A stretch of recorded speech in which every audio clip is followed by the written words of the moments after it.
Awesome. So welcome everyone to the Fall Clinical Champions meeting. I'm Jenny Iyengar. I am new here. I am like joining MCT2D. So this is fun. I get to kind of like host, be tonight's cruise director, but also meeting everyone for the first time. And this is my first time coming to a Clinical Champions meeting. So this is great. And I'm very lucky. Dr. Mizukami Stout, who you all probably know, has been like driving the ship on the endocrine end for a long time now. So I'm glad she's here to help me, as well as Dr. Ang as well. So anyways, if there's any questions as we go about, but really, this isn't about us. This is really about you and a chance for everyone here to share what they've been working on over the past year with the quality improvement projects. So with that, I will show you our agenda. So opening with me with the welcome here, but then we're going to quickly shoot it over to Dr. Lager out at Bronson, and he's going to talk about his PCP partnership project. Then we're going to hear from Dr. Bala at Lake Huron Medical Group about his PCP partnership project. Then we're going to have just a shorter, like a slightly shorter presentation, just kind of going through a referral tip sheet that was developed by Dr. Maduri out at My Michigan Health.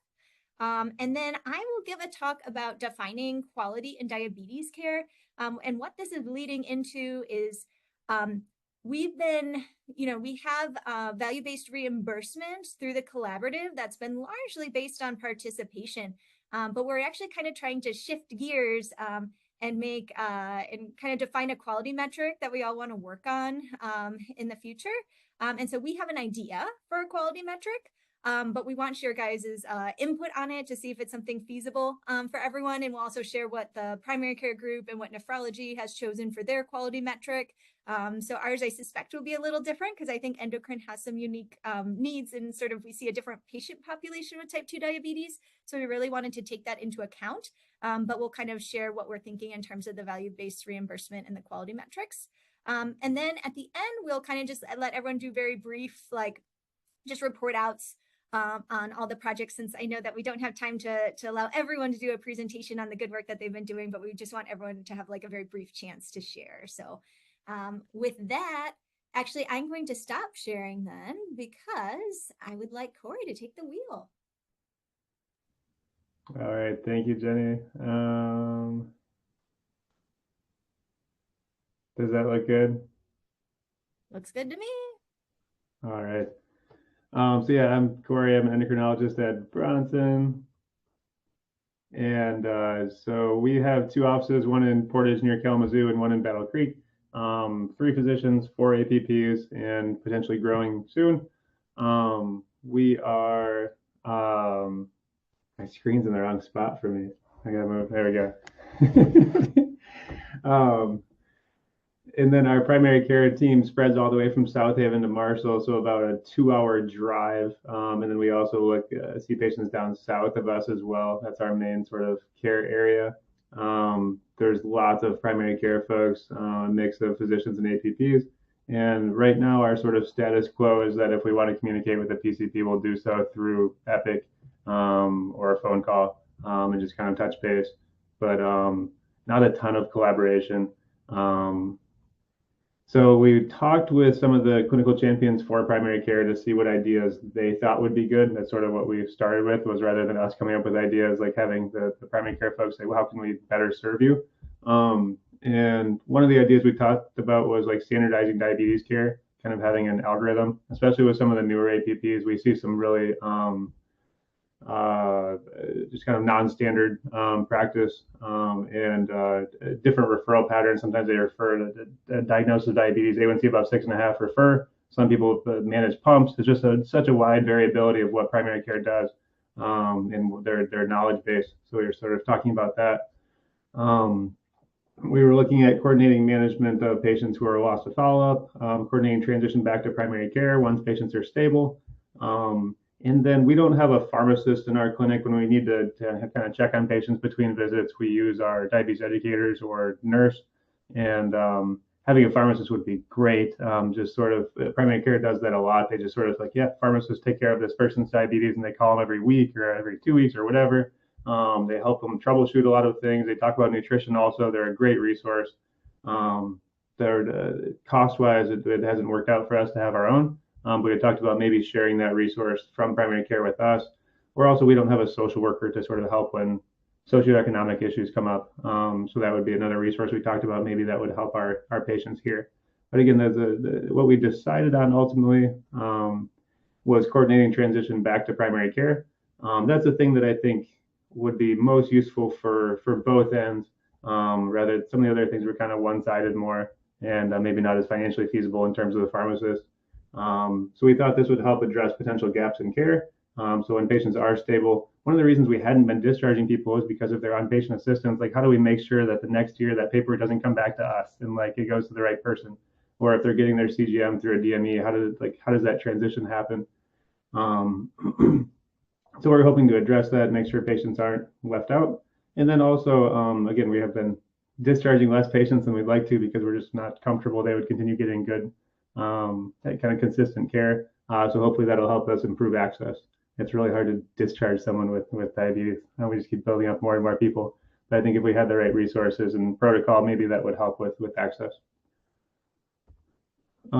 As far as like stakeholders and challenges we encountered, for primary care folks, I don't know that they ever expressed these, but these are sort of things I thought of in my head. Everyone hates change. So even if it's like a positive change that makes less work for you, it's still like, well, this is not what I'm used to kind of thing. So there can always be fear that comes along with that. I can imagine there'd be concern that patients would come on multiple daily injections and maybe they're not comfortable with that, or they might not actually be that stable. And then for the nurse care managers, so in primary care, they're called ambulatory care managers. They're nurses, RNs who sort of specialize in when patients are discharged, making sure that they have the right care that they need, appointments set up, medications, that they're doing okay. That's sort of their main role, and also just sort of navigating things for patients in general. So that was sort of the key player here because they would be doing a lot of that transition work for us. So of course it's more work for them, so that's obviously a concern. And then they appropriately wanted a clear process, and also in talking with them, there was a desire to do it on a small scale before going system wide. And then the endocrinology end, it's just sort of remembering to identify these patients and following the process appropriately as far as potential challenges. Our timeline, so we decided on the goal in June, met as a group of the clinical champions for primary care and endocrine, along with the ACM in one of the offices. ACM, again, ambulatory care manager. I put some templates together for us on our end and for the ACM to fill out, and then sort of had them edit it and make it more clear, which was helpful. At that point, the ACM we were working with, turns out that she was relatively new and hadn't talked to her manager about it. And we didn't think to include her manager. So the manager's like, well, hold up. What do you want us to do? So that was part of that conversation in August, was meeting with the manager and talking with her about things as well. And at that point, we realized that, and she was right, it would be good to have a criteria to see which patients would need to go through this process. If someone's on metformin and their A1C is 6 and they're not on a CGM and not using patient assistance, they probably don't need to talk to someone. They just need an appointment in a year. So that was a good point she had there, is like we should restrict this to patients we need to make sure it's not excessive work, but good work that we're doing. So that was helpful. And then deciding which offices to pilot in. We have lots of little clinics around. None are huge, but lots of little ones. So kind of picking where to start at. She looked at our referral volumes and sort of providers that she knew would be interested in this, and helped us pick 3 offices to start at. And since then, we have communicated the process to the primary care providers in those groups, and to the endocrine providers. And the ACMs had meetings separately with the supervisor, and sort of all are ready for it as well.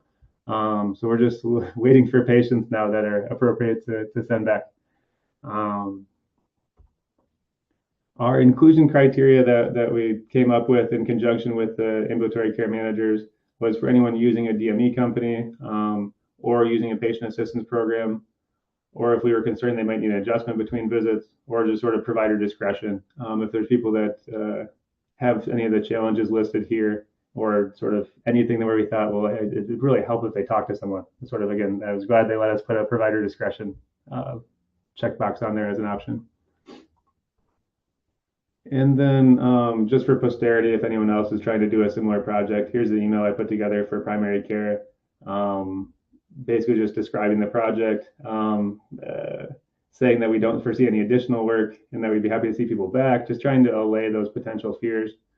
I promptly got an email back from our PCP leadership asking why we didn't include them and if there was any collaboration with primary care in this project or if we just did it all ourselves.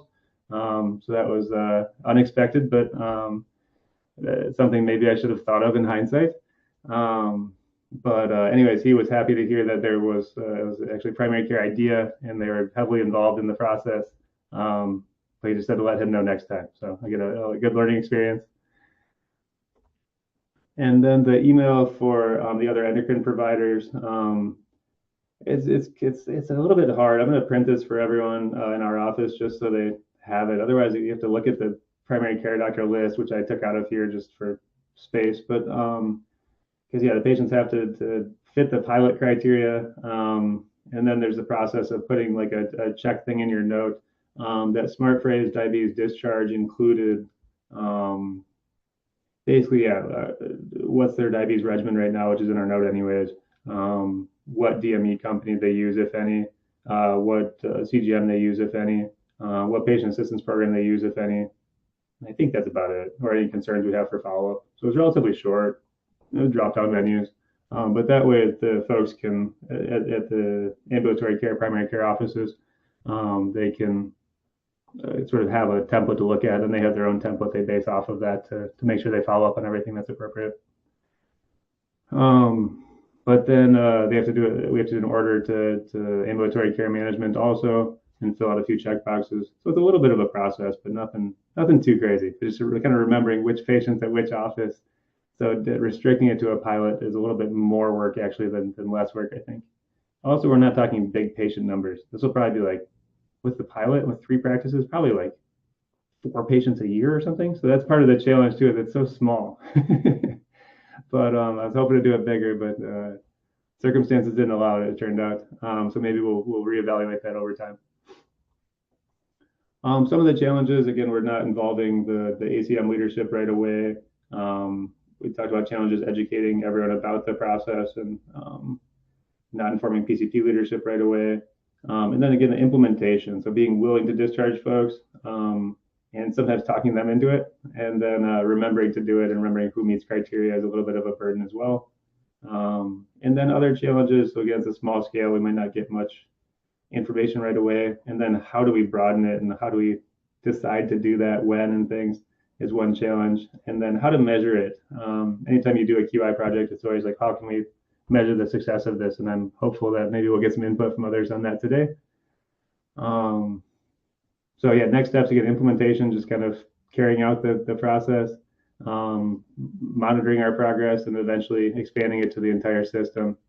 So that is all I got. But yeah, I'm curious if anyone has any ideas on measuring this other than like writing down the MRNs to prove that we are doing it. Thank you so much, Dr. Lager, for that presentation. Question for you. So are you telling the patients that they're being discharged, or is this like they're being like told they're being discharged? Because I feel like the thing that so U of M also did a project that was related to discharge, but I found like anytime that I had someone that I thought was appropriate for discharge, I was seeing them like not that often. And I'd be like, oh yeah, you're doing so great. You should go back to your primary care physician. And then the patients would be like, okay, like I'm okay coming. And then I'd be like, oh, like I don't get to do my discharge thing that we were like planning. So have you like told the patients are being discharged, or is someone like running lists and like figuring out who's appropriate? Yeah, no, just informal provider discretion. And yes, that is a potential barrier for sure that people are happy to continue seeing us. But I think if you spin it the right way, that they are graduating and that we are here if they ever need us. We literally have graduation certificates. This preceded this project, but our front desk made graduation certificates at one point, and reassuring that we're here and that we have this transition process and that they're doing so well that they don't need to come here. And there's people who are doing poorly, and we're scheduling out 8 months for new patients. And it's been great working with you. I think that we'll have some success, but there will be some people who are absolutely not interested for sure. We say we graduate them too. It's still not helping. They come back. But I loved your project, Corey. Yeah, I was going to say exactly the same thing, that we have tried graduating or discharging the patients, and like some of them will agree at that time, but eventually, like within 6 to 9 months, they will be calling our office back that we want to continue following there. Totally agree. It's difficult. I feel like and I know like with so with Jen Wickett with the project that was done here, like I know one cool thing that they did was they made it so that there was like a Jen will explain this better than me, but it was like a smart set that you put in, and then that keeps scheduling from rescheduling people. Because we used to have this problem where you try to discharge someone, and then they'd call for a medication refill, or they put it through our patient portal, and it's tagged to me as the last prescriber. And nursing is trained if they haven't seen you in a year to then like schedule you, like if there's any kind of refill situation, and then they just get like re-put back on your schedule when what you actually want to do is like transfer that prescription to the PCP. So there is like they were able to like create a technical solution where it like stops that, right, Jen?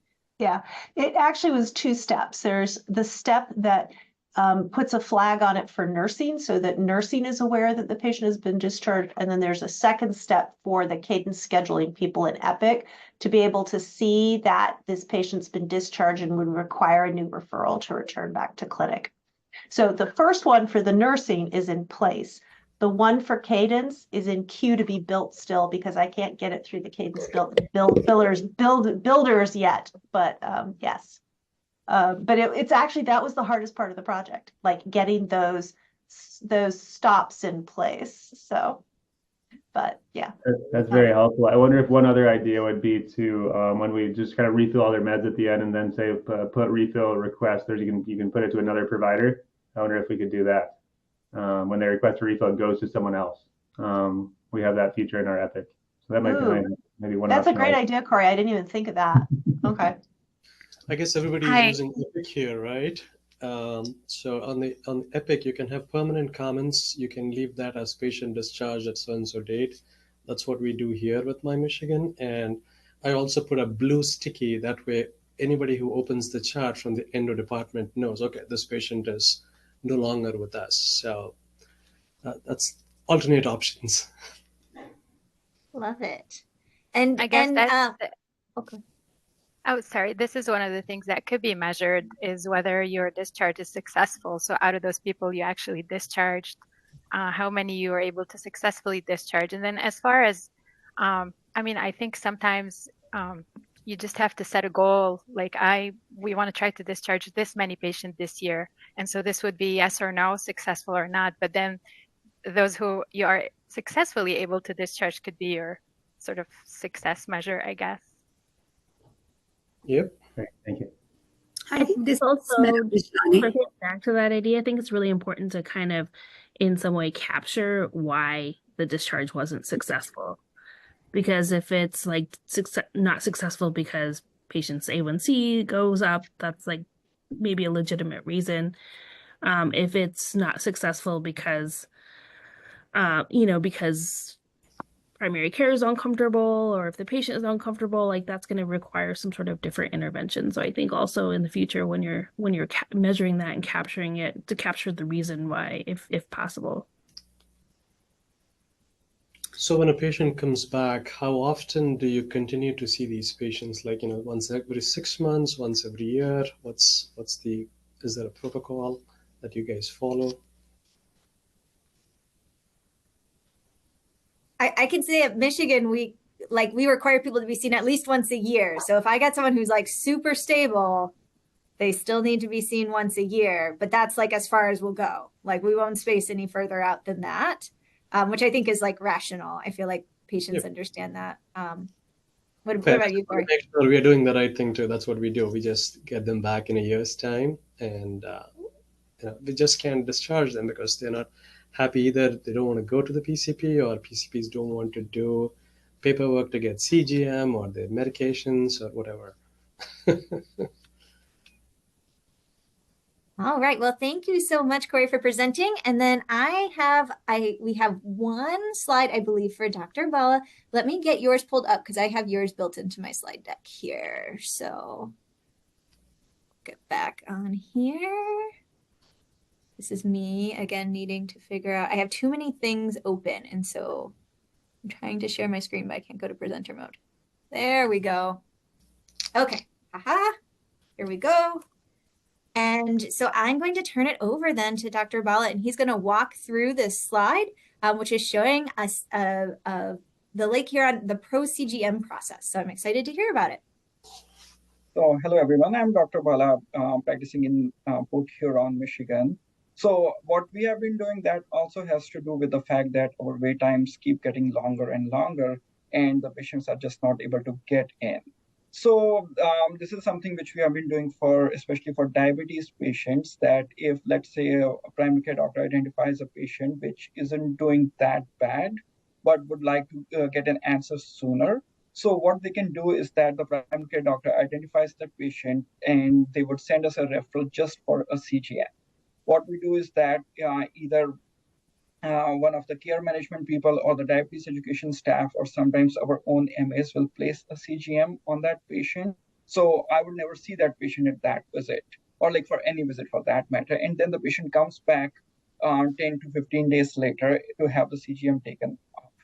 And then once the report is downloaded from the CGM, message is sent to me that the report is available. So what I'll do is that I'll review the patient's medication list, look at the last note sent in by the primary care doctor, look at the CGM trends, and then put in recommendations what I think would be the best option for this patient. And also a lot of times I'll put in tidbits like, oh, it seems like the patient has Medicaid and probably Manjaro might be the best option, or you could put in this for getting prior auth for Jardians and those kind of things that we use. I'll put those in and then we'll fax over that note back to the primary care doctor. Some people obviously don't really use it, but then we have had like 2 or 3 primary care doctors in our town who really like this and keep sending our patients. And sometimes they'll send patient one time, I'll interpret it, and then like they'll come back a year later, they'll send over that patient back again, and then I'll kind of make changes. So, so some of these patients we don't really end up seeing ourselves. We don't have to do any prescriptions. But at the same time, we are able to offer them endocrine services, and at the same time, we bill for the 95250 and the 95251s for these patients.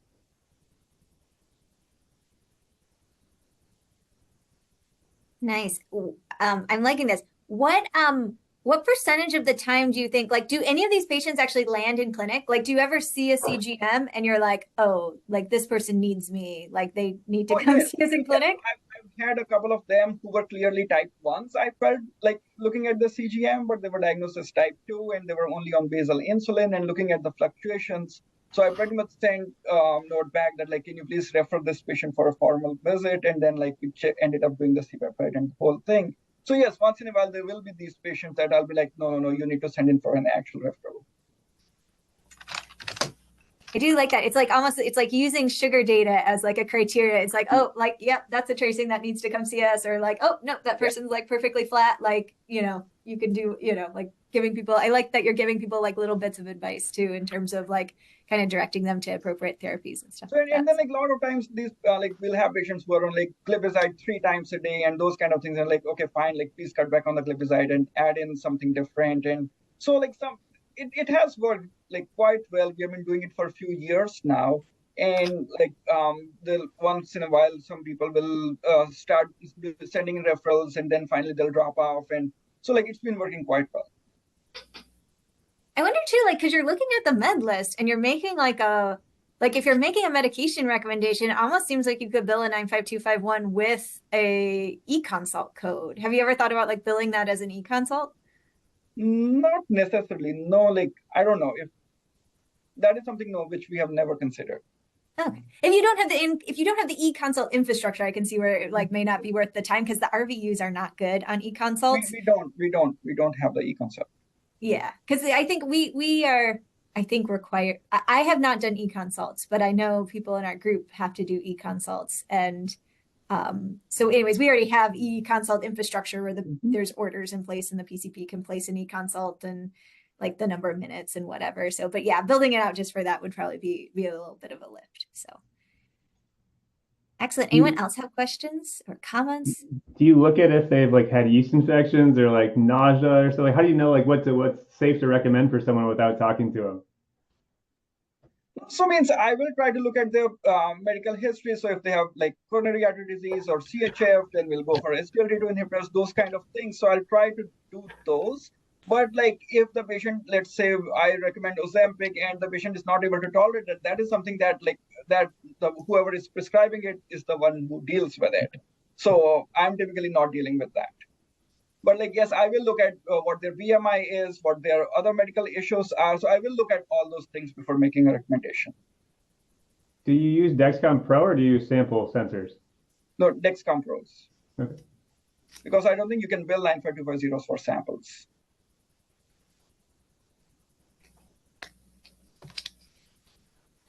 I think this is where endocrinology should go into remote patient monitoring. This is something that, wherever you are, you have access to data, you bill for remote patients. I think we all have to try working towards that.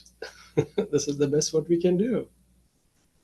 Yeah, but the patient still needs to physically come into the office to have it put on and taken off. Yes. So you don't need a physician to do that, right? Yes, An MA can do it. Anybody in the office can do it. So yeah, so pretty much like whenever I have these at 6 p.m., I'm sitting and trying to finish up all these and get them back in time, so that like, because typically the primary care doctors will schedule a patient visit back with themselves to go over the results. So I have to make sure that I have the results available to them before the patient goes back to them. Correct. That's kind of cool too. I didn't think about that. So like the PCP seeing them and going over, because like the way that our CDM trials, it's usually the educator who like goes over it with them. But then when there's a medication change, then it's like that. So the patient has like the educator visit, which does the download, and then they like CC me on it. And sometimes I'm like, whoa, like we got to do something different here. And then it's like someone has to like then kind of like reach out after the fact. So anyways, it's cool that you have the report and you're like getting it to the PCP, and then they're actually like talking to the PCP. So it's nice. Well, I mean, isn't this kind of like what a chest X-ray is relative to us? I mean, the problem I have with all of this, though, is not actually seeing the patient, asking the patient if they're adherent with their regimen, seeing if they're cushingoid. There's like so many other variables as endocrinologists that you would want to know. I agree that any one of us can read this and look at this and tell them that, yeah, it's best not to be on sulfonylurea. It's best not to be on the ones that decrease MACE. Those are all good advice points, but you still really don't have the picture unless you have the patient. I agree, but then I would still consider this better than not seeing an endocrinologist at all. And as I mentioned, like at this point, we know that SGLT2 inhibitors are good for CHF, for CKD, and those kind of things. But actually, it's unbelievable how many patients we see who are having a GFR of 40, 45, and they're still sitting on glipizide and no Jardiance. So those kind of things, those I think are like the big differences that we can make. But yes, I understand. Like I think you're right that unfortunately the care is so poor that like we can do this without necessarily having to see the patient to make some improvement, but that doesn't necessarily speak to the gravity of the CGM or the endocrinologist. It actually speaks to the gravity of just educating as the endocrinologist back to the provider. Like you just said, we don't need a CGM to direct us that with an eGFR of 45 that you should be on SGLT2 instead of sulfonylurea.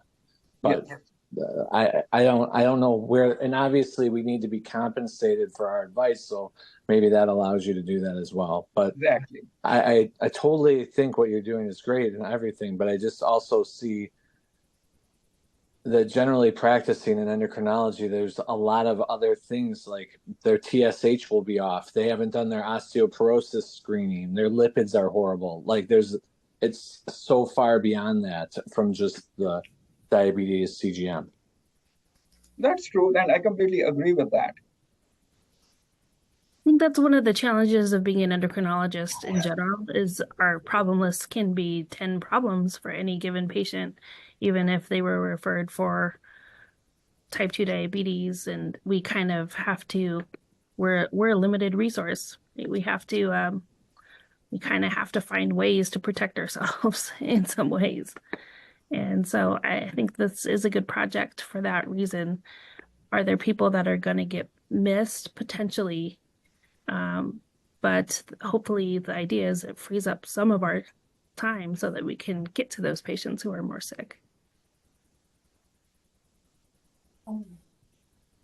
Well, any other comments before we move on to our next presentation? I think great work. Great work.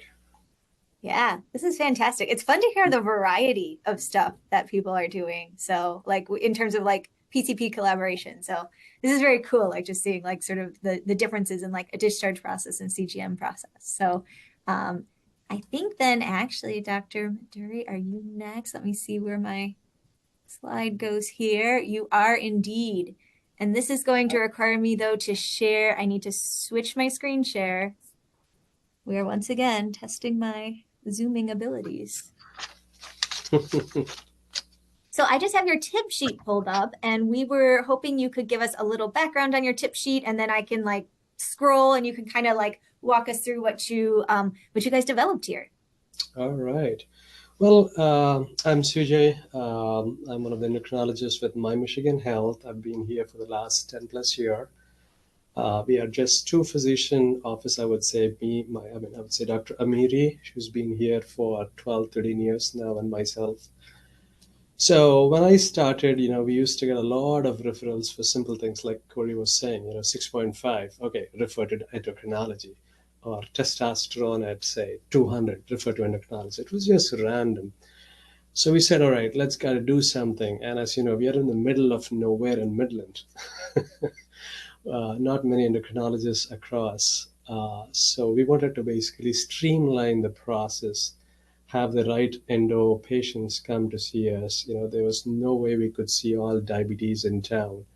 So that's how we started with a referral guide or a tip sheet, uh, giving basic instructions to primary cares. So letting them know that, we cannot see all the pathology that's out there. So send us what really needs to be seen, evaluated. Tell us who is really needing care.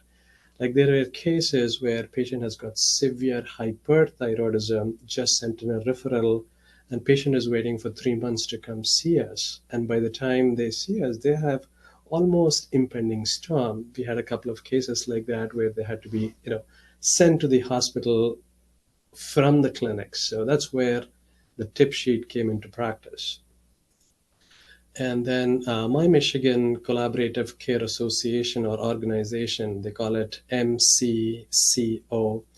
They started, working on this tip sheet. Now they call it the referral guide. So basic instructions to people around to say, all right, this is what they want us, what to be done, what tests to be done. So, if you go through, if you can scroll by, Jennifer, thank you. It's basically what kind of diabetes do you want us to see? If it is an insulin pump patient, yes, go ahead, put the referral in. We will see the patients right away. Now, sometimes we get referrals saying, oh, diabetes uncontrolled. I think this patient will benefit from pump. That's something that we need to review first. We get a lot of referrals like that. I'm sure you all get that too, right? Get on a pump and everything will fix it. People think that it's something that you impregnate in their body and it'll take care of it magically. Uh, so that's with diabetes. And yes, we want to see somebody who's pregnant or has gestational diabetes really good. And then over the last, I believe, 6 or 7 years, we introduced a clinical pharmacist with internal medicine practice that can help physicians review patients' data in between their visits. So that has tremendously helped the physicians, primary cares to do that. Then we also have a strong diabetes center where we have a nurse, a diabetes nurse, nutritionist. They take classes, they teach the patient, so that makes it easier for the patient even before they come see us. And yes, we also offer the CGM services that Dr. Bala was talking, and if needed, I review it and send that information to the primary cares as well. And that's been really good. Thyroid, yes, we see a lot of thyroid that we don't need to see. A lot of times we get referrals saying TPO positive or TG antibody positive, but thyroid function's fine. So these are things that we say, all right, don't worry about it. And abnormal TSH in a patient taking biotin has become a very common occurrence. I'm sure you experienced that in your practice as well. What else we have? We've got similarly hyperthyroid, calcium, basic stuff, testosterone, doing testosterone at 5 p.m. and then sending patients to endocrinology. We've stopped that. We have made the labs aware that if it's a diagnostic test, not even draw testosterone after say 10 a.m. So these were the basic things I guess we put into practice. Seems to be working well. Sometimes that falls through the cracks. We do get patients. So now we have a nurse practitioner that has joined us. So she essentially is going through every referral to see if they have followed the basic guidelines, and if not, we are sending it back to say, hey, can you please do these tests, and then re-refer back. That way, I think we have streamlined a lot of unnecessary referrals. Sometimes we have a special request from a PCP saying, hey, I know this is not under your protocol, but can you see? So we try to get them for a one-time visit, see them, give our recommendations, and then go from there. So this is our tip sheet. I like it. Do you ever get, so I was on consults at the U the first 2 weeks of this month, and I will say we have a filtering process. And the number one M call that I would get would be PCP referred and is angry that either we denied the referral or that we didn't get them in soon enough. Do you ever, has anyone been angry about these guidelines? Has anyone pushed back? Yes, absolutely. So we have had agri providers saying, hey, that is your thing to do, not our thing to do. And I said, you know what? It's not for you. It's not for me. It's for the patient. We're working for the patient. Let's make sure the patient is helped here, right? So do some minimum things. If you're unable to do it, call them for a one-time visit. That way it stops the animosity. I will say I think Jen has been really wise in that sometimes what we'll do is offer an because since we have the e-consults, it's they'll be okay, well, we won't see them in clinic with their positive TPO, normal TSH, but if you want to send it to us as an e-consult, we can put it in writing that we wouldn't do anything about this. And so sometimes people just, I think they want to see it in the chart. Yes. So that they feel it's been addressed. So anyway, so that's been kind of a nice in between when there's sort of a discrepancy about it. But I also have the luxury of always just punting it to Jen, which is what for Jen, what I did. So, yeah, I did a few e-consults the last 2 years, I would say. They just keep sending. My colleague doesn't do it, so it all comes back to me, and it was just building up. And for the RVUs I get for e-consult, it's worth to have the patient here make more RVUs. So I just stopped doing e-consults. Are any of these criteria, do these line up with other sites? Or does anyone think of any of these ones as controversial? Want to debate a point about any of the referral guidelines? Yep, open to discussion and ready to change if there is something that you feel it's not appropriate. I kind of looked at everything and I thought everything sounded right. I especially like the low testosterone on 2 occasions with the FSH and LH first thing in the morning. I felt like that was pretty, I was like, yes. Your lab to buy in on not checking it after, that's incredible. That's really, really nice. Yeah. I also want our lab to put up a board for a big board saying, if you're on biotin, go back, come back in 2 days, because I'll give you this story. So a patient comes to me with abnormal TSH, right? So he's been to his primary care several times, starting with just repeating labs. TSH continues to be abnormal, T3, T4 normal. Then the PCP says, all right, let's do an ultrasound normal. And then say, all right, let's do a radioactive uptake and scan. That comes back normal. Then we'll say, all right, let's wait for some time. Again, TSH is abnormal, right? And then so you said, all right, I think it could be pituitary. Let's get an MRI, right? So the patient is here now with all the testing, multiple thyroid labs, ultrasound, radioactive uptake scan, MRI, everything is normal. Patient has no symptoms. So he comes to me and I said, all right, so what's going on? Look at the list. Patient is on a multivitamin. I said, hey, this is just biotin. And he was very unhappy because I said it's just biotin. And then, all right, so he repeated the test after 2, 3 days.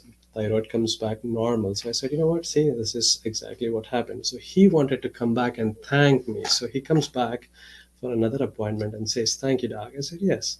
And then he tells me the story. Do you know how much I've spent to come to see you? He said his out of pocket was $6,000 that year. So he spent all that already doing all these tests. And the reason he started biotin was because his wife went to a parlor. The lady said, hey, your hair is falling off. So wife comes home and say, honey, why don't you take some biotin too? And this guy's literally bald.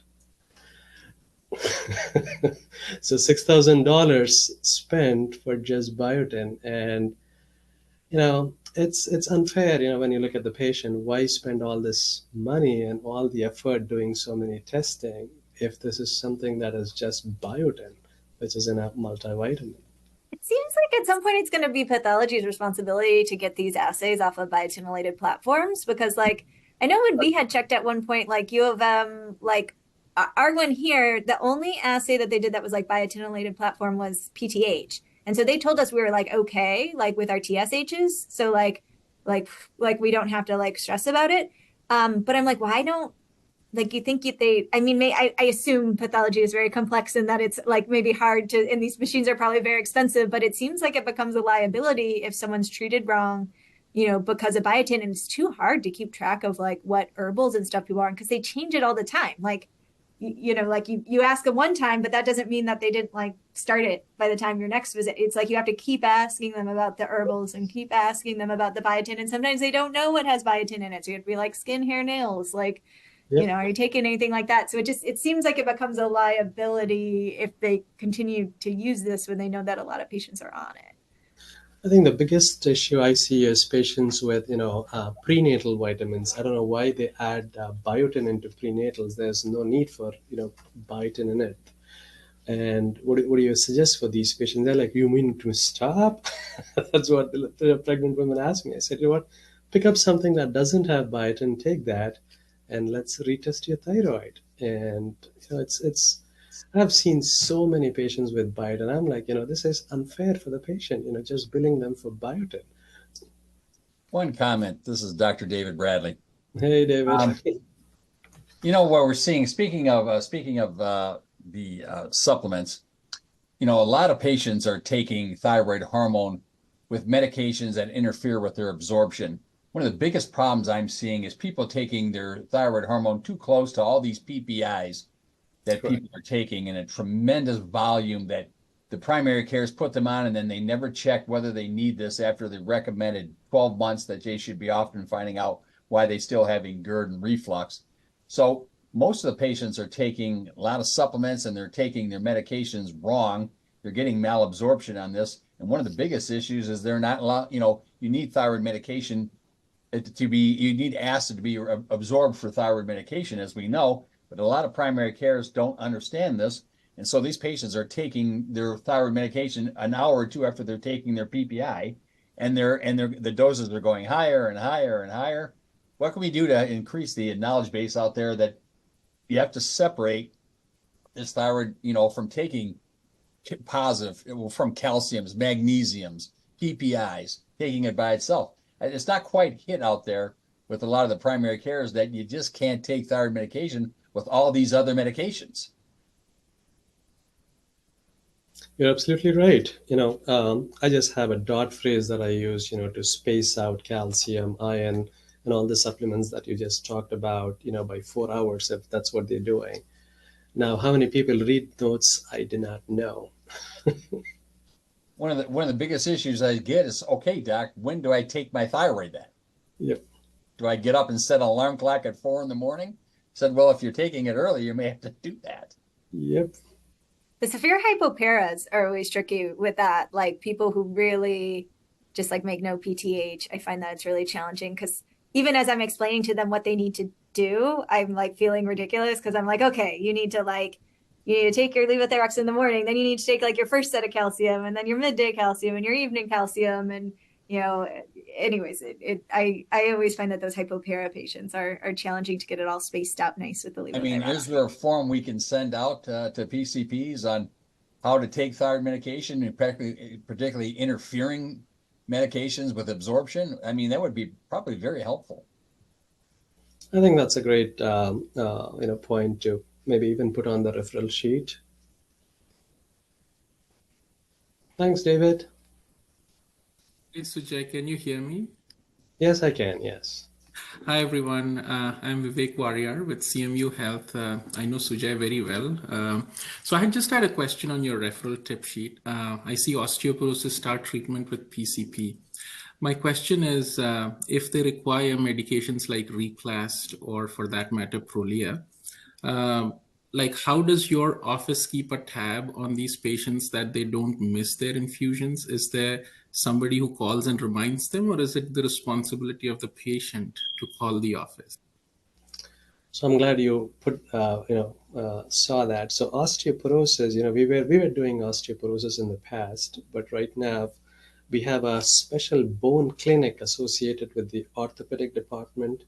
So they want patients to go be seen there. So that's why we have not put too much for the osteoporosis. But going back to the question, how do we follow up? So we had the issue where patients would miss their Prolia for months after they were due. So we basically introduced a system where the nurses have their own alarms. After every 6 months, they get an alarm to all the nurses get there to make sure this patient is due for it. So we started doing this after COVID, because during COVID, that's when a lot of patients missed it. We had a gap of 2 to 6 months that patients would completely forget about it. So yes, now we have streamlined that. But again, it's a auto response on Epic that the nurses are doing. Did that answer your question, Vivek? Yes, it did. I was just concerned because with the number of patients we sometimes see, it's sometimes so difficult to keep a tab on which patient. I mean, like 70% of them, we do talk to them and tell them the importance of not missing the subsequent shots, but we worry about Prolia especially because it increases the risk for the spinal fractures. So that's why I was just, Thank you. So let's say if a patient came in today to get a Prolia shot, so what the nurse does is they go in and mark appointment in 6 months, and that appointment reminder comes to all the staff. So in the morning, basically when they look at their reminders, okay, they have, all right, this patient is supposed to get it. And if the patient is not yet scheduled, they call and make sure the patient gets it. So that's how it's basically, we are taking that responsibility. And we do ask patients to go mark on their calendar to do it. Now, not everybody does that. So we have to call these patients to pull them. And yes, it's a very high chance that we can miss these patients. Some people don't show up, but yes, there is something that we got to do about it. Thanks. You're welcome. Excellent. I'm loving the discussion here. I am going to go ahead then, and we're going to talk again about quality metrics and value-based reimbursement. Let me get my screen situated here. But don't worry. So we'll go through the VBR stuff. And then, like I said, at the end, we're going to save time too for all the other sites to kind of do a very brief report out. So anyways, good discussion and lots of different, like I said, it's been really nice to see the variety here. So I guess I should introduce myself. I kind of introduced myself. So I'm Jenny Iyengar. I'm at Michigan Medicine. I do a lot of quality improvement activities. I am a member of the Outpatient Diabetes QI Committee, which is actually chaired by someone else on this call, Jen Wyckoff. I wrote our hospital U of M glycemic guidelines. I'm the primary quality improvement person for the endocrine division, and I'm on the paraprocedural safety quality committees here. So anyways, a lot of QI is one of my favorite things. And so I get to talk to you about one of my favorite things today, which is how do we define quality in diabetes care?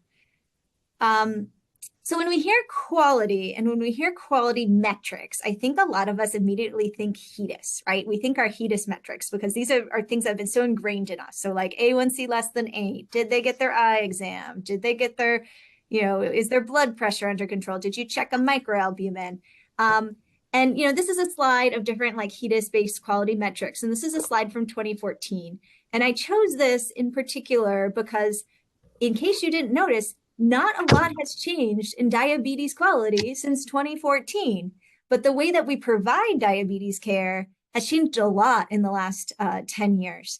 So I don't think that the quality metrics have really aligned with the changes that we've seen in diabetes care. And I think that some of our metrics may not really reflect the value, particularly that we as endocrinologists provide for our patients. So to give a quick example of this, I will use the kidney health metric, which is a revision. It's different from the screening for nephropathy. It is now a kidney health evaluation. But the current HEDIS metric is to assess whether adults age 18 to 85 years of age with diabetes, type 1 and 2, because by the way, all the HEDIS metrics combine type 1 and type 2 diabetes, which irks me to no end. Do they receive an annual kidney health evaluation, including a blood test for kidney function, i.e. a GFR, and a urine test for kidney damage, a urine microalbumin to creatinine ratio? So that's what you're being judged on. You're being judged on, did your patient go to a lab and you have a GFR measurement, and did they pee in a cup and you have a UMA? But like, what do you actually do as a physician when you're trying to provide the best quality kidney-related care for your patients with diabetes? Yes, like you need to order the urine microalbumin creatinine ratio. Sure, like you need to have that as like one data point, but you also need to review it. You need to discuss it with the patient. You need to look and see how it trends. If it's abnormal, you need to see if there's other causes that might be excluded that maybe have nothing to do with their diabetes. You have to look at their medication regimen and say, are they on appropriate medical therapy? Which the list keeps growing, right? So it used to be that like, we used to not screen people who are on ACE and ARB, right? He just used to exclude those. Like you didn't need to check it if they were on an ACE and ARB, which of course, like now it's like ACE and ARB, but we also have SGLT2 inhibitors and the FLOW trial, GLP-1s, and Finerone, which I do totally not prescribe Finerone as often as I should for how good that data looks. And then you have to have a plan to recheck it, because really if you have one elevated value, right, that technically doesn't count. You're supposed to have a second elevated value 6 months apart to say that someone truly has microalbuminuria. And then ultimately, what you really would love to measure is, did we prevent new or worsening, nephropathy in these patients? But the quality metric doesn't measure any of that. The quality metric just measures, did you order the test and did they get it done? And so this brings me to like one of my favorite like QI pieces that I've read recently, which is actually, this was a paper that was done in clinical diabetes, and they have a great set of what they call quality improvement success stories. And I always like kind of perusing the quality improvement success stories to just like get ideas for things that we might be able to implement here. But this was actually a paper, and it was trying to increase diabetic nephropathy screening in a resident clinic. And like they go through, they talk about all the root causes. They did like a very lovely job. This was like a lovely paper. But when they said, the kind of like punchline of the paper is to improve nephropathy screening, they added an additional step of placing a note in the EHR schedule under reason for visit. And rather than saying reason for visit diabetes checkup, if the microalbumin was due, they said reason for visit diabetes checkup, needs urine in bold, please offer water. So they're basically they're having the check-in staff offer the patients water as a like way to boost their HEDIS like nephropathy screening metric. And I just like, I love it because it's like, they sort of understand the game, right? Like they need to be able to ultimately it's like, how many patients did you get to pee in a cup?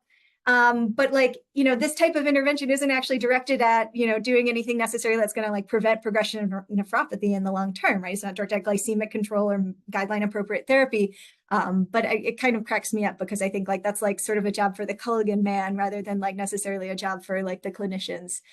So sometimes with quality, it feels a little like we're kind of trying to game the system as opposed to like sort of actually like improving care. And so when we're thinking about like, what did we want as a collaborative to be, our metric, like what do we want for value-based reimbursement? We really wanted to like think, like not limit ourselves to just HEDIS, and we wanted to think beyond the HEDIS quality metrics. So obviously like, HEDIS pays attention to glycemic control, like A1C less than 8, A1C over 9. But like, you probably have a lot of patients who maybe came to you with an A1C like in the 11s, and like you brought them down to like a 9.2, or maybe you even brought them down to an 8.5, and you had like a really big net improvement, but they still don't count in your numerator for your HEDIS metrics because they just care about like the absolute value. They don't care about like sort of the net improvement. And then likewise, in terms of like microvascular complications, like, we're measuring whether someone went to get their eye exam. We don't measure whether or not, appropriate retinopathy treatment was provided. And then there's a whole other list of factors, things like psychosocial outcomes and patient engagement and patient satisfaction that all could be considered, but sort of don't kind of align with those kind of like HEDIS worldview of thinking about these quality metrics. So what makes a good quality metric? So key things when we're thinking about when we're choosing a healthcare related quality metric is we obviously want something that can be standardized, right? Because we need to measure across sites. For our purposes, we need something that we can measure across the different centers here. We want something that can be comparable, something that, if appropriate, results can be adjusted for external factors. We want something that's available, right? We need something that's like we're able to measure, relevant to the audience of concern, valid, that the measure has been adequately tested and it can be consistently and accurately reflected across the different organizations. And ideally something that's distinguishable, like, you don't want to pick a metric where like everyone's at 100%, right? You want to pick something that has like some sort of degree so you can make comparisons across institutions and across different groups.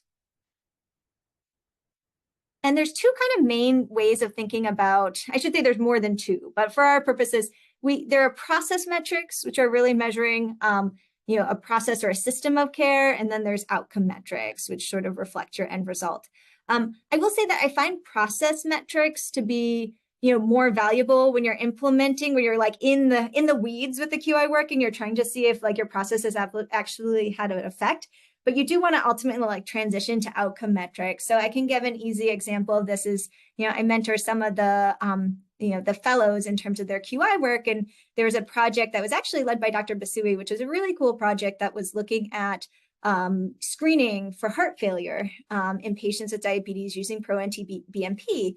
And a BPA was implemented trying to encourage folks to screen once a year in all patients with diabetes, using a pro-NT-BMP. And I asked the fellow, what would you like to use as your, like, what's your metric of success? And she said, SGLT2 prescriptions.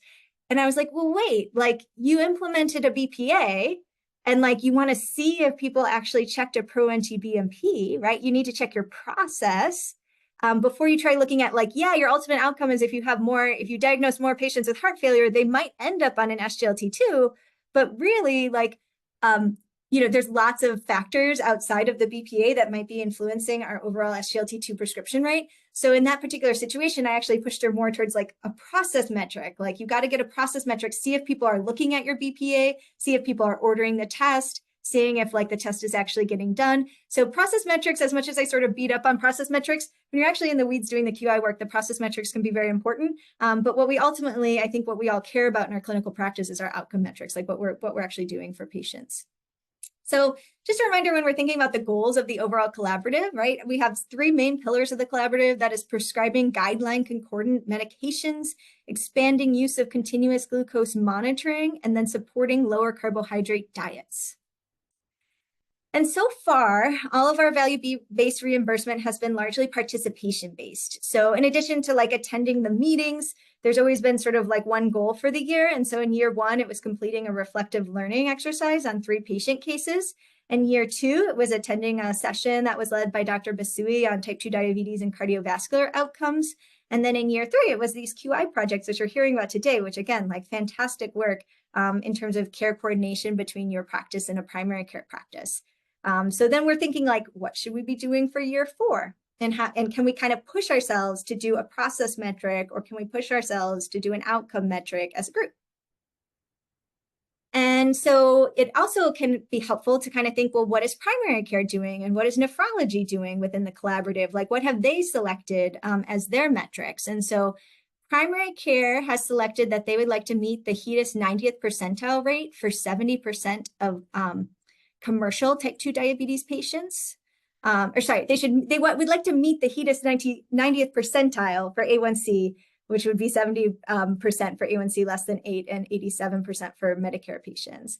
And then nephrology has actually chosen to do the urine microalbumin creatinine ratio as their goal for this coming year. So I have a proposal for you about what I think that we should do as a collaborative as endocrinologists. And I think that we should design a performance measure around continuous glucose monitoring. And it's one of the pillars of the collaborative that the other groups are not directly addressing with their quality metrics. And one question or one piece of sort of quality when we're thinking about like what type of work do we do as endocrinologists, the performance metric that I'm interested in is for patients with type 2 diabetes on continuous glucose monitoring. Is the CGM data being reviewed by the provider? And we could do this by using 95251 as an indicator that data was reviewed in our patients who are on CGM.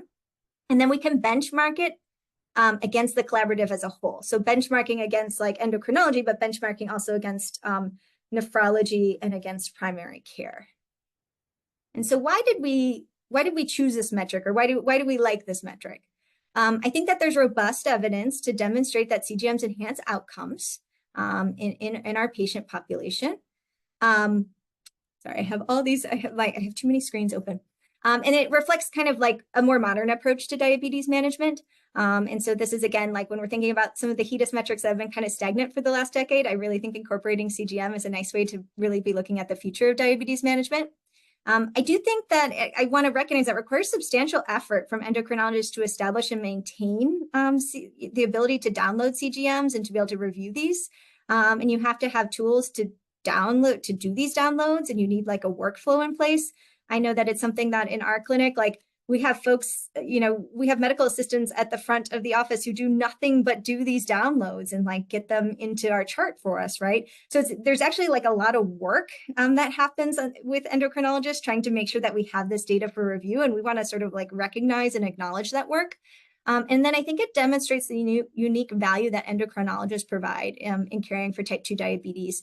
I know that like at Michigan, some of the primary care practices are up and running with CGM review, but it's definitely not all the practices, and it's done on a very like sort of small pilot basis. So I think this is something that's really unique that like we as endocrinologists provide.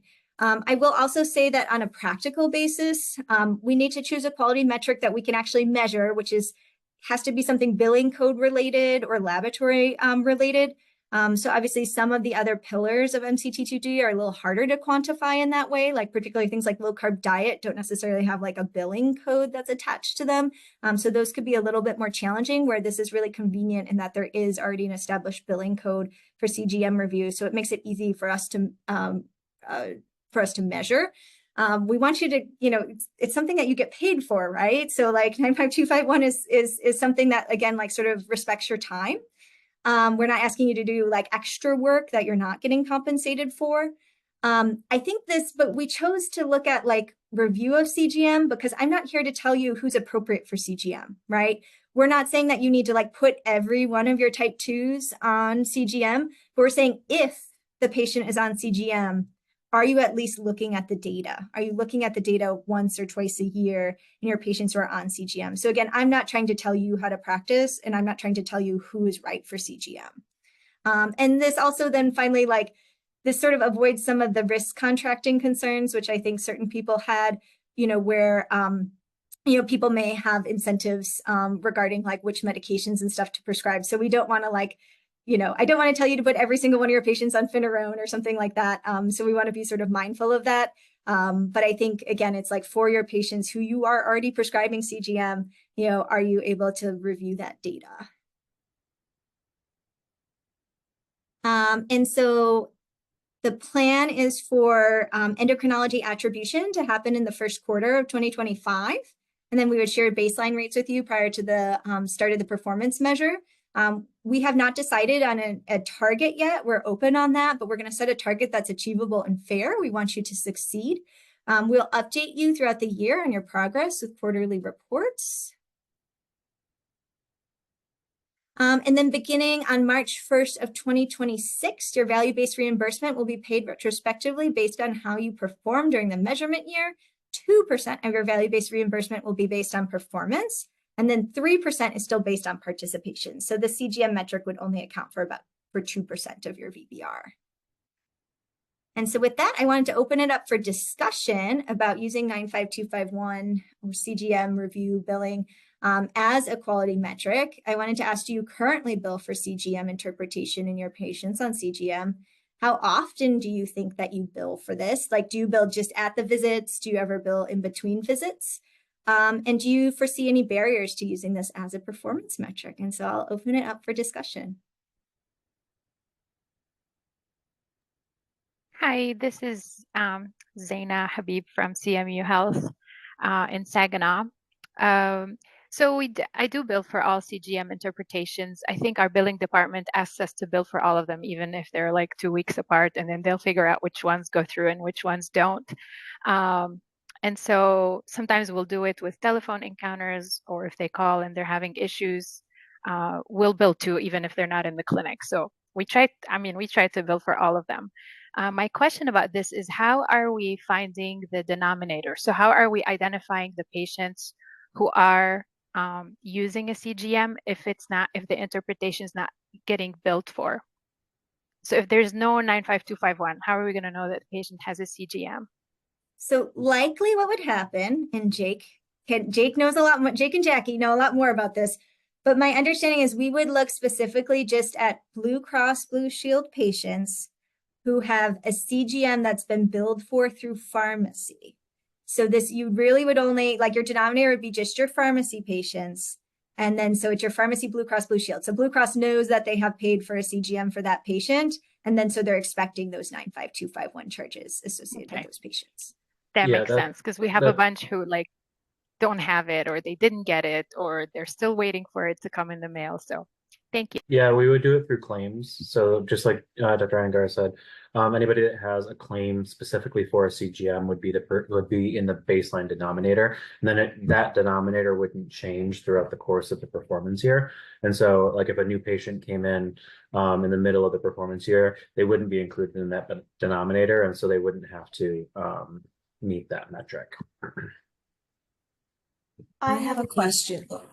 Oh, I'm sorry, Falaki, go ahead. Okay, thank you. My name is Falake. I'm from MSU. I was wondering, what about patients that get this through DME companies? Because I heard pharmacy, will those be captured? So Jake can answer, but I think my understanding is we cannot capture those patients.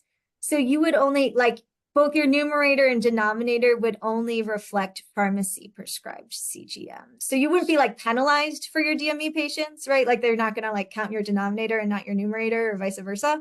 But you also, like, you would be judged on your pharmacy patients. We are getting medical claims, and so as long as that DME claim is going through the medical claims side, then we should be able to track the DME specific prescriptions. But we do need to look into that a little bit further. Pharmacy side is definitely simpler, but because then that pharmacy side is also going to be dependent on a patient not having a carve out. So that's the other aspect of that. So if they have a carve out, it's going to be through a different company other than their health insurance. So we wouldn't have that pharmacy claim. But on the medical side, if they have a claim through the DME provider on the medical side of their insurance policy, we should have that claim as well.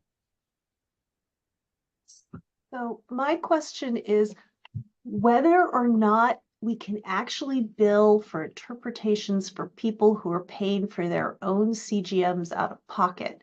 With the advent of Stello and friends that are like, everybody's putting themselves on them, and you can download your Stello using your Clarity app. I'm getting people bringing in their downloads, and I can get their downloads for their Stellos. So you might find that your number of CGM interpretations outstrips your number of paid claims, because a lot of people, I think, want to put themselves on Stellos and friends. So it's just a thought about, I don't know, first of all, if you're allowed to bill for those, which is my first question, because I really am interested in the answer to that. And second, how that might actually like skew your data a little bit. So those are my comments on that. I haven't even wrapped my head around it yet, but Well, they wouldn't be included in the denominator because you can't prescribe Stello and so it also isn't covered by insurance unless you're using an FSA for it. well, no, I know it's not covered by insurance, but the CGM interpretation, because you can get a download that looks exactly like a Dexcom download.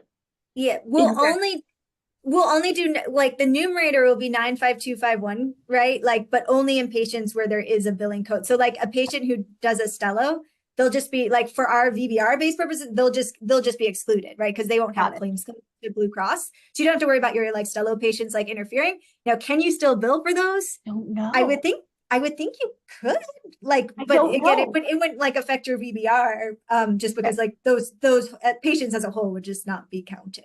All right. So that doesn't count to the VBR. I do wonder if we're allowed to bill for it or not. I want someone to figure that one out for me. Maybe MCT2D could get the answer to that question. I will. We can always ask Heidi. I feel like Heidi knows the answers to all of these things. That's possibly true.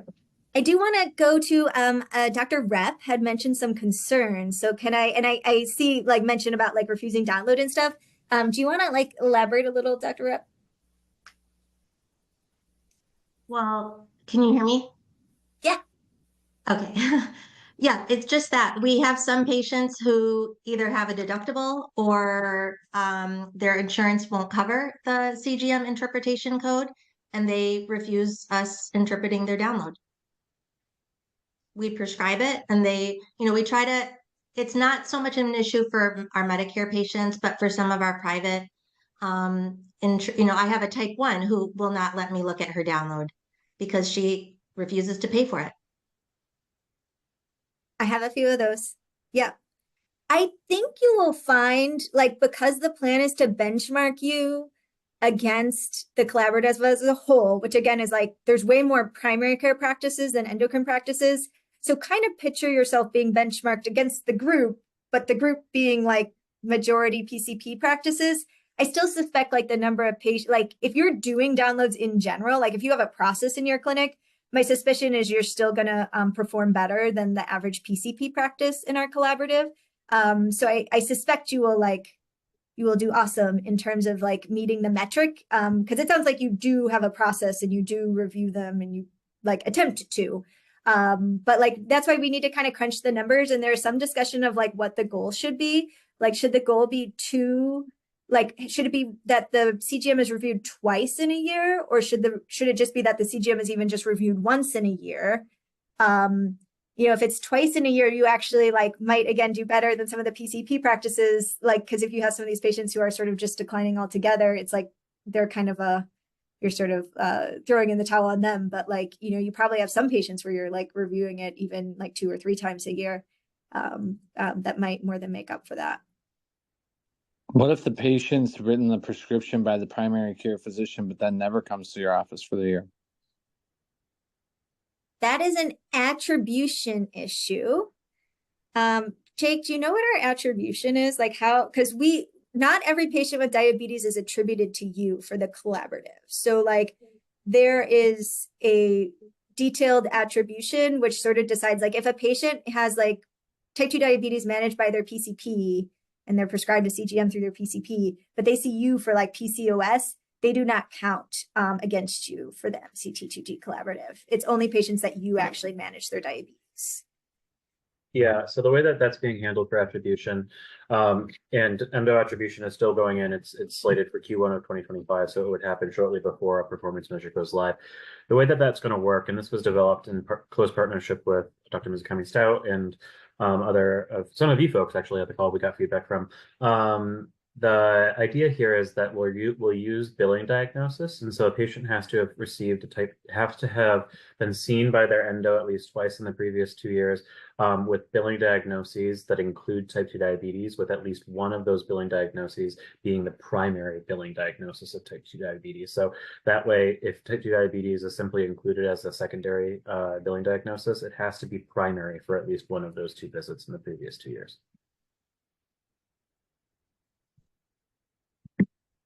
Hopefully that answers the question.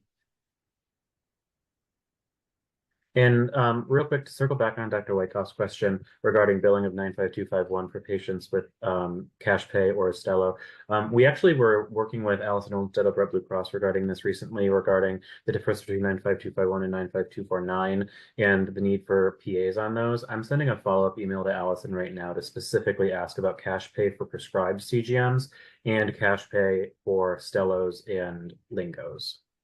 Thank you so much, Jake, because I'm doing the function of interpreting a couple of Stellos that my patients have, and I'm not really sure if I'm supposed to bill for it or not. And I would like guidance, so I appreciate that. Absolutely. We'll let the collaborative know after we get a response.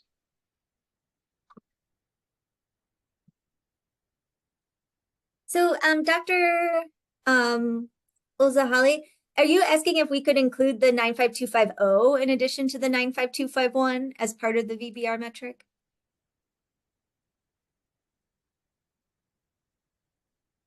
I saw it said we bill 25251 for interpretations on samples and do 250 for CGM Pro. And you mentioned essential to add that as a value-based metric.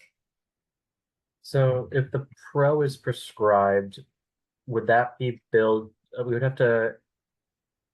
that be billed the same as a prescription for a commercial, though? Would we be able to identify that for a denominator? Because the thing about the Pro, like, the tricky part about Pro is like some people just do the Pro and then they don't actually have a CGM for me to do subsequent interpretations. Exactly. And so in terms of like saying like, okay, we think that if someone's prescribed a CGM by their endocrinologist should be reviewing that data 1 or 2 times a year. It's like a Pro, I might just do once and then like not actually prescribe them a CGM. So I wouldn't have anything to like interpret on like subsequent encounters with them.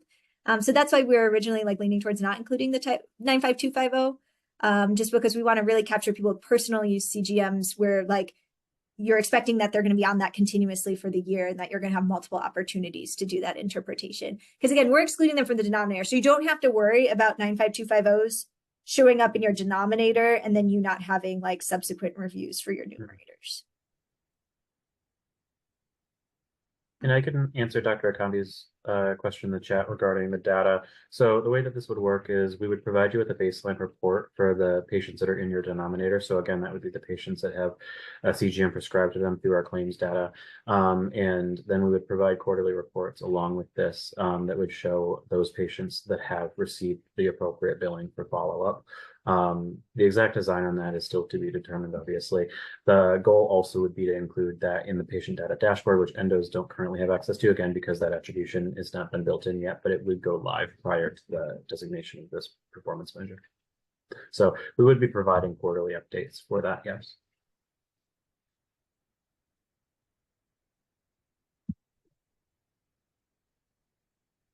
The good news is I didn't hear of any practice, is this correct, that just doesn't bill this, that just like as a policy does not bill any 95251. Because I was a little nervous that we would get some people who just like don't bill it at all. I have to say that there's times when I certainly have interpreted it and not billed it.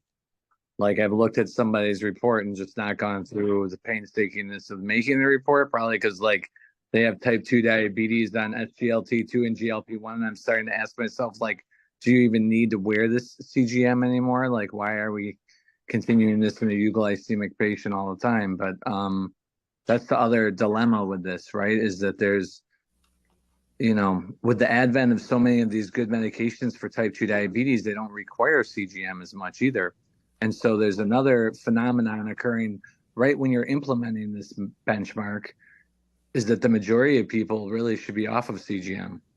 Like we should be growing to a place away from CGM, even though we've come to this place of thinking that we need everybody on CGM. It's actually a shift in like the paradigm is occurring with your implementation timing.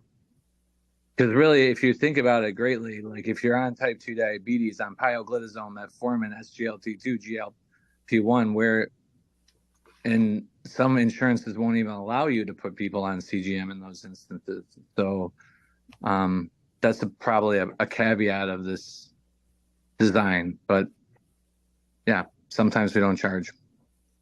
Yeah, I will say, like, I'm really impressed that you have people not on insulin. I feel like they like anyways, I feel like by the time they get to me, they're all on insulin, and then I'm like fighting tooth and nail to use all these other agents to get them off insulin. Well, that's the joy of being an endocrinologist now, is that you can stop the insulin. Yeah. People, that's like probably one of the most rewarding aspects of in my history of being an endocrinologist. I used to be the person you had to go to get on insulin, and now I'm the person that people go to get off of insulin. And we run into this with like de-prescribing CGMs. Because I warn them, I'm like, they're going to look at my chart note. They're going to see that you're not on insulin anymore. All my Medicare patients, I'm like, okay, you got off insulin. Cool. Like Medicare is going to figure it out though. You have at most 6 months, but like, you're probably going to need to come off the CGM because like once you're not on insulin, they're going to figure it out with the chart note at the 6-month mark, like that you're going to have to come out. And I actually just had someone who was upset last week because they no longer qualify for CGM. And I'm like, it's a good thing. You don't actually need it anymore. You're not on anything that can get, she's like, she's only on GLP-1. I'm like, you don't need to monitor your sugars all the time. Like your A1C's been 6. So yeah. That's akin to the stories of the little old ladies and men who were poking their fingers on metformin when we used to have that whole attribution model. So they'd come in with wrinkly sheets of blood glucoses strewn over months that looks like a cocktail napkin that went through the washing machine, and they unroll it and they're on metformin 500 milligrams a day. That was disgusting. So like similarly, we got to get them off the CGM too. Yeah. So there will, and I feel like we're going to bake in enough where some of these like sort of like cases where we have to dial it in right? Like we have to dial the metric in correctly, but I think we can sort of account for the fact that there are some of your patients who may be on CGM that maybe don't need to have the interpretation, multiple times a year. But like, for your patients who are on basal bolus insulin, I feel like it's, it's reasonable to be reviewing that. So we have to see the numbers. And it's like, we're still trying to figure out if it's like once a year, twice a year. We need to see what the like primary care, like what the overall collaborative benchmark looks like what we're comparing it to. But my suspicion is any place that is doing this regularly, that has a process in place, you're probably going to outperform most of the PCP practices. And what's your benchmark? You want it to be seen 100% of the time, that every patient gets it read twice? Are you going to allow the clinician to miss every other patient, or what are you using as like your 50%? I think it depends on what Jake and Jackie let us get away with, right? But like we have no say in it. That's up to you guys as the clinical champions. But I would think that you should be performing better than the 50th percentile for primary care practices, at least, like maybe like 70th percentile for primary care practices. What are you thinking, Kara and Lynn?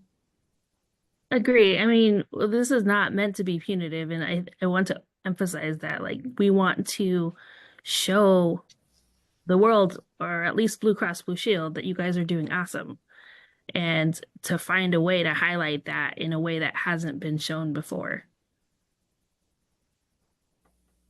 This is about showing off the work that you guys are doing. And I think you guys are doing this work more. It's not going to be like you need to do this 100% of your patients. No, it's not going to be 100%. We don't expect you to do this in 100% of your patients. But we're saying, like, what we're saying is endocrinology does this more often than other specialties who treat diabetes. And we think that that's awesome. And we think that we should recognize that you guys are doing this more often than other practices.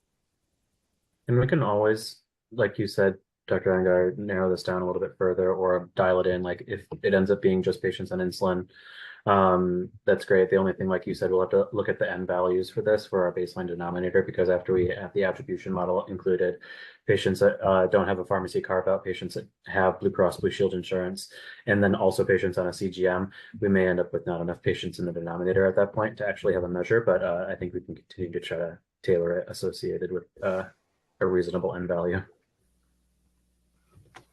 So where I'll leave it then is I think we'll continue, like we'll give you more updates on exactly how we want this metric to shape up. And because it's a new metric, we need to see the baseline data to know where we're actually going to like dial this in at. But I think you should feel reassured that if you have a process in place, if this is something that in general your clinic tries to do, I think you're going to perform very well.